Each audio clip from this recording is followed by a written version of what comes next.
اگلے 10 20 50 100 سالوں کے لیے پاکستان کا ویژن کیا ہے؟ ہم اس وقت کس لیول پہ ہیں؟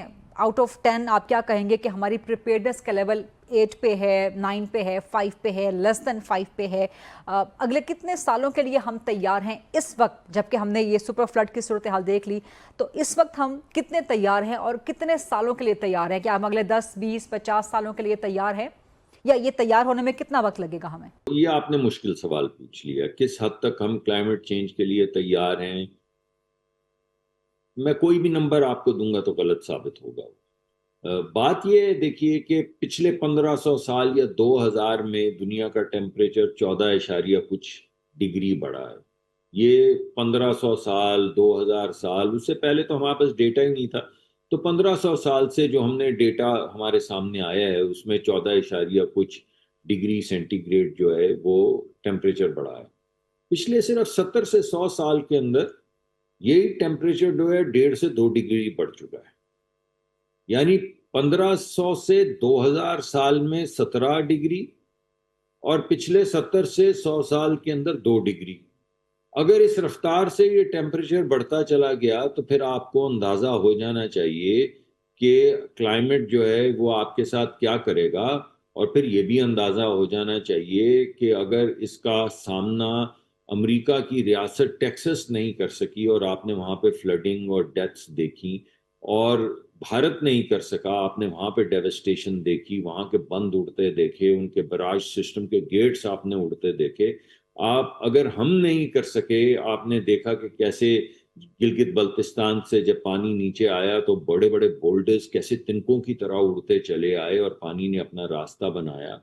تو یہ مجھے لگتا ہے کہ تھوڑا مشکل سا سوال آپ نے میرے سے پوچھ لیا ہے، لیکن یہ جو میں باتیں کر رہا ہوں یہ 100% ہوئی نہیں ہے۔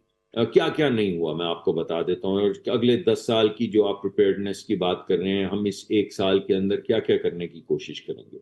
دیکھیں، سب سے اہم چیز جو ہے وہ یہ ہے کہ یہ جو آپ بھی جاتی ہوں گی کبھی کبھی ناردرن ایریاز میں، ہمیں بھی بچے لے جاتے ہیں، ہم بھی جاتے ہیں وہاں پہ، یہ جو ہوٹل بنے ہوئے ہیں، جو ریزورٹ بنے ہوئے ہیں، آپ نے کسی غریب آدمی کا ریزورٹ دیکھا ہے کبھی؟ میں نے نہیں دیکھا۔ مجھے وزیر اعظم نے حکم دیا، میں نے 750 کلومیٹر گاڑی 3 دن چلائی، 3 دن میں 750 کلومیٹر گاڑی چلائی، گلگت بلتستان میں 20 25 30 کلومیٹر ٹریک کیا۔ وہ پانی کے تمام راستے جہاں سے پانی آتا ہے ہمیں معلوم ہے آتا ہے، وہاں پہ جو ہوٹل، جو ریزورٹ بنے ہیں وہ اس ملک کے مضبوط ترین لوگوں کے بنے ہوئے ہیں، کچھ جی بی کے لوگوں کے بھی، بہت سے باہر کے لوگوں کے، مگر جن لوگوں کے بڑے طاقتور لوگ ہیں، وہ پولیٹیکلی بھی کنیکٹڈ ہیں، وہ دولت بھی ان کے پاس سب سے زیادہ ہے، ان کے تعلقات سول سرونٹس کے ساتھ بھی سب سے زیادہ، ان کے پنجے جو ہیں وہ صحافت کے اندر بھی ہیں، سپانسرز ان کے، دوست ان کے۔ اب یہ تمام لوگ جب این او سی لے کے، پہلی بات تو یہ کہ این او سی ملتا کیسے ہے بھائی، دوسرا بعض لوگ تو این او سی کو بھی کچھ نہیں سمجھتے، اس کے بغیر بھی چیزیں بنا لیتے ہیں۔ تو پہلا ہمارا مقدمہ جو وہ یہ ہے، یا پلان یہ ہے کہ پانی کے راستے میں جو بربادی کچی آبادیوں کی ہوتی ہے ان ہوٹلوں کی وجہ سے اور ان ریزورٹس کی وجہ سے، آپ سوچیں کہ آپ نے کبھی گھر بنتے دیکھا ہوگا تو کتنے کتنے بڑے لوہے کے گارڈر اس میں لگے ہوتے ہیں، یا اگر لکڑی سے بنا ہو تو کتنے کتنے بڑے وہ شاہتیر جو ہیں، وہ مجھے نہیں معلوم ان کو بالے کو کیا کہتے ہیں، کیا مناسب لفظ ہے جو کنسٹرکشن میں استعمال ہوتے ہیں، مگر پورے پورے درخت کے تنے سے بڑے وہ لگے ہوتے ہیں چھت کو سہارا دینے کے لیے، کانکریٹ لگی ہوتی ہے۔ تو جب یہ دریا میں دریا برد ہوتے ہیں یہ ریزورٹ، اور دریا برد ہوتے ہیں یہ ہوٹل، تو چلیں مالکان کو تو نقصان ہوتا ہی ہوگا، وہ تو ایک ایک رات کا 80 ہزار روپیہ کرایہ بھی لے لیتے ہیں، لیکن یہ ٹوٹے ہوئے بڑے بڑے گارڈر اور ٹوٹے ہوئے درختوں کے تنے اور کنکریٹ کے بلاکس، یہ بالکل وہی بولڈرز بن جاتے ہیں، یعنی ٹوٹے ہوئے پتھر بن جاتے ہیں، ٹوٹے ہوئے پہاڑ بن جاتے ہیں، جو تنکوں کی طرح اس پانی کے ریلے میں اڑتے چلے آتے ہیں اور نیچے کچی آبادیوں کو برباد اور نیست و نابود کر دیتے ہیں۔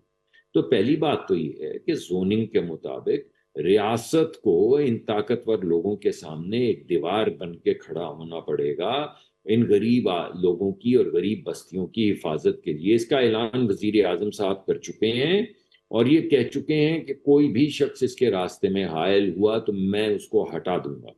تو ریاست کو کھڑا ہونا پڑے گا ان طاقتور لوگوں کے سامنے. یہ تو ایک بات رہ گئی. دوسری بات یہ ہے کہ ہمیں زوننگ کرنی پڑے گی. دیکھیے یہ پانی میں شدت، بارشوں میں تو شدت آ رہی ہے نا. میں نے جب آپ کو کہہ دیا کہ جو کام 1500 سال یا 2000 سال میں جتنا ٹیمپریچر بڑھا، 2 ڈگری ٹیمپریچر 70 80 100 سال میں بڑھ گیا، تو اب آپ کو یہ بات سمجھ آ جانی چاہیے کہ اگر ٹیمپریچر بڑھ رہا ہے تو گلیشیئر تیزی سے میلٹ ہوں گے، بارشیں زیادہ ہوں گی. تو جب وہ زیادہ ہوں گی تو جو آپ کا پرانا انفراسٹرکچر بنا تھا پرانی بارشوں کے حساب سے وہ تو ناکافی ہوگا. تو جس طرح آبادیوں کو اجازت دی جاتی تھی، ہاؤسنگ سوسائٹیز کو اجازت دی جاتی تھی پرانی بارشوں کے اور پرانے ریور کے بہاؤ کے مطابق، اب اس کو ریوائز کرنا ہوگا اور ہمیں دیکھنا ہوگا کہ ہم کس کس جگہ پہ نئی ہاؤسنگ سوسائٹیز بننے دیں اور کس جگہ پہ نہ بننے دیں، کیونکہ ان کو زون کے اندر وہ تباہی کے زون میں آتی ہیں. تو یہ بھی دوسری چیز ہے. تیسری چیز جو ہم کرنے کی کوشش کر رہے ہیں وہ یہ ہے کہ ان شہروں کے اور اس پانی کے بہاؤ کے ارد گرد ہم کچھ ریزروائرز ہر ڈسٹرکٹ کے اندر بنا لیں. جس طرح آپ نے دیکھا ہوگا ریزروڈ ایریاز ہوتے ہیں، پتہ نہیں کیا ان کو آپ جو بھی نام دینا چاہیں، جنگلات سمجھ لیں، ریزروڈ ایریاز سمجھ لیں، کنٹینمنٹ ایریاز سمجھ لیں. یعنی یہ وہ علاقے ہیں جہاں پہ آپ آبادی نہیں بننے دیتے، کھیتی باڑی نہیں کرنے دیتے. یہ ویٹ لینڈز کی طرح کی چیزیں آپ سمجھ لیں ان کو، اگرچہ یہ ویٹ لینڈز نہیں ہے، میں غلط لفظ استعمال کر رہا ہوں. مگر جب پانی کا ریلا چلتا ہے اور آپ چاہتے ہیں کہ 1 ملین ایکڑ فٹ پانی جو ہے وہ نہ گزرے، جو آگے تباہی کا باعث بنے، تو اگر ہر تحصیل میں اور ہر ڈسٹرکٹ میں اس طرح کا ایک ریزروائر ہو جہاں پہ بند توڑ کے آپ پانی کو چھوڑ سکیں، وہ پانی وہاں پہ سٹور بھی ہو سکے، اس پانی کے ذریعے جنگلات بھی بن سکیں اور آپ کا کاربن بھی جو ایمیشن ہے، کیونکہ آپ جنگلات کیا ہوتے ہیں جی، درخت کیا ہوتا ہے؟ درخت ایک کارخانہ ہے جو کاربن ڈائی آکسائڈ کو مار کے آکسیجن پروڈیوس کرتا ہے. کارخانہ ہے ہر درخت. کاربن ڈائی آکسائڈ وہ کھاتا ہے اور آکسیجن نکالتا ہے. تو دنیا کو آکسیجن کی ضرورت ہے اور کاربن ڈائی آکسائڈ سے ٹیمپریچر بڑھتا ہے. تو جتنے درخت لگے ہوں گے، جتنے جنگلات ہوں گے، اتنا ہی دنیا کا ٹیمپریچر کم بڑھے گا. جتنا ٹیمپریچر کم بڑھے گا اتنے کم گلیشیئرز میلٹ ہوں گے یا مناسب رفتار سے ہوں گے. جتنی مناسبت کے ساتھ یا مناسب طریقے سے یہ آپ کے جو گلیشیئرز میلٹ ہوں گے اتنی ہی دنیا میں تباہی کم آئے گی. تو اگر یہ اس طرح کے ہر تحصیل اور ڈسٹرکٹ کے اندر جگہ بنا دی جائیں جس میں بند توڑ کے بجائے اس کے کہ یہ فیصلہ کیا جائے کہ دائیں جانب کی بستی ڈوبے گی یا بائیں جانب کی بستی ڈوبے گی، شہر ڈوبے گا یا کسان کی فصل ڈوبے گی، اگر اس طرح کے ریزروائرز ہوں گے تو پانی کا زور، اگر پانی 10 20 سال بعد چڑھے بھی تو اس کا زور توڑ کے وہاں پہ ریزروز بن سکتے ہیں. ان ریزروز میں پانی کی کنٹینمنٹ کے ایریاز بن سکتے ہیں. ان کنٹینمنٹ ایریاز کے ذریعے اس کے ارد گرد فارسٹ بنائے جا سکتے ہیں. وہاں پہ لوگ جا سکتے ہیں، پکنکس منا سکتے ہیں. یعنی ایک تو ایستھیٹک آپ کو پلیزر ملا، دوسرا آپ نے کاربن ڈائی آکسائڈ کی ایمیشن کم کر دی جس کے نتیجے میں ٹیمپریچر کم بڑھا. دوسرا ڈومیسٹکلی جہاں پہ یہ بنے گا وہاں پہ ٹیمپریچر کی شدت میں تھوڑی سی کمی آ جائے گی. اور چوتھے آپ کو آبادیاں برد نہیں کرنی پڑیں گی، آپ کو مشکل فیصلے نہیں کرنے پڑیں گے کہ بند کو کہاں سے بریچ کیا جائے. آپ کو معلوم ہوگا کہ اگر پانی زیادہ آیا تو یہاں وہاں سے ہم یہ کر دیں گے. چوتھا جو ہے وہ ٹیکنالوجی کا استعمال ہے. اور میں بارہا یہ کہہ رہا ہوں کہ یقین مانیں یہ ملک کچھ لوگوں کے فائدے کے لیے اینٹی سائنس ہو چکا ہے.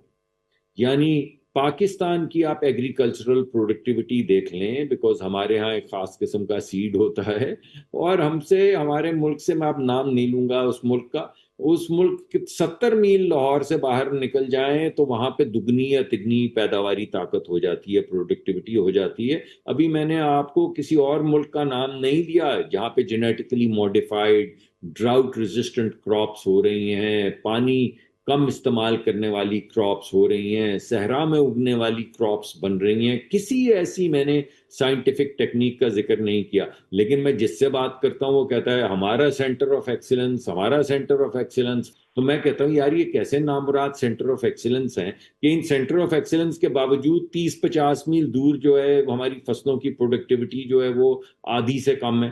تو یہ کیا کر رہے ہیں یہاں پہ؟ اور وہ سیڈ جو بن چکے ہیں دنیا میں بن چکے ہیں جس کے ذریعے پیداواری طاقت دگنی یا تگنی ہو چکی ہے، ان کو یہاں پر کیوں نہیں آنے دیتے؟ ان کو کون روک رہا ہے؟ تو پتہ چلتا ہے کہ وہی کچھ طاقتور لوگ ہیں، کوئی سیڈ کا کاروبار کر رہا ہے، کوئی ہوٹل ریزورٹ بنا رہا ہے، کوئی شہر آباد یہ ہاؤسنگ سکیمز بنا رہا ہے. یعنی سوال آپ کچھ بھی پوچھیں جواب وہی ایک ایلیٹ کیپچر نکلتا ہے. تو خدا کے واسطے اینٹی سائنس نہ ہوں، سائنس کے ساتھ ساتھ چلیں.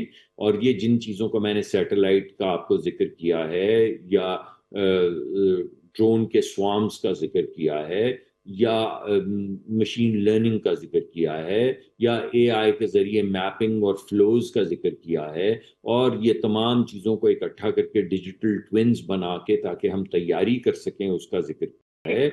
آپ یہ جو بھی ہمارے پہ تباہی گزر رہی ہے اس کو لانچ پیڈ سمجھیں اگلی مانسون کے لیے. دیکھیے آپ کے پاس 10 مہینے ہیں اگلی مانسون کے لیے.